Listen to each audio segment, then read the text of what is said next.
அனைவருக்கும் வணக்கம். நான் உங்கள் கணியன் பழனிக்குமார். இந்த கணக்கில் பார்த்தீங்கன்னா சிம்பிள் கான்செப்ட்.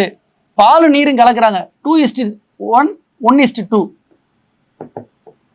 1:2 இப்படி இருக்கும்போது நமக்கு இப்படி இருக்கும் பொழுது இங்கே என்ன இருக்கோ அதுதான் ஆன்சர். இங்கே 60 லிட்டர் இருக்கா, அப்போ 60 லிட்டர் தான் ஆன்சர். டைரெக்டாக ஷார்ட்கட்லேயே வந்துடும். இங்கே என்ன இருக்கோ அதுதான் ஆன்சர். 80 இருந்துச்சு, 80 ஆன்சர். இதில் நேர் வழியிலையும் பார்ப்போம். 60 லிட்டரு இதை 2:1 பிரிக்கிறாங்க. 2:1 என்னது? 40 20. உங்களுக்கு தெரியாது கிடையாது, அதுதான் அப்படி பிரிச்சிருக்கு. என்னது இது? என்னது? மில்க்கு. இது வாட்டர். 40 20. இப்போ பாருங்களேன், 40 டிவைட் பை 20 ப்ளஸ் வாட்டர். இது ஏன் வாட்டர்னு போடுறேன்? இதில் என்னது? எனில் எத்தனை லிட்டர் நீர் சேர்க்கப்பட்டால்.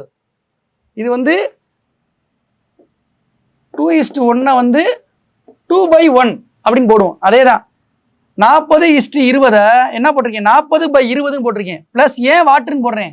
எத்தனை லிட்டர் நீர் கலக்கப்பட்டால் விகிதம் என்னது? 1/2 அப்படின்னு வரும்னு போட்டிருக்காங்க. இதை நீங்கள் செஞ்சீங்கன்னு வச்சுக்கீங்களா, கிராஸ் மல்டிபிள் பண்ணீங்கன்னா டபுள்யூ என்ன வரும்? 60 தான் வரும். இது ஒரு மெத்தட். இல்லைன்னா நீங்கள் மனக்கணக்காகவே போடலாம். 2:1 40 20 1:2 எப்போ மாறும்?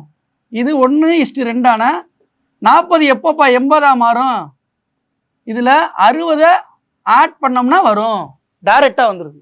60 ஆட் பண்ணீங்கன்னா 40 80. அதான் 1:2 மாறணும். புரியுதாப்பா? இது 1 இது 2 இப்படியும் போடலாம். இந்த மாதிரி 3 மெத்தடில் செய்யலாம்ப்பா. இந்த கணக்கை ஹோம்ஒர்க் பண்ணி கமெண்ட் செக்ஷனில் பதிவு பண்ணுங்க. நன்றி, வணக்கம்.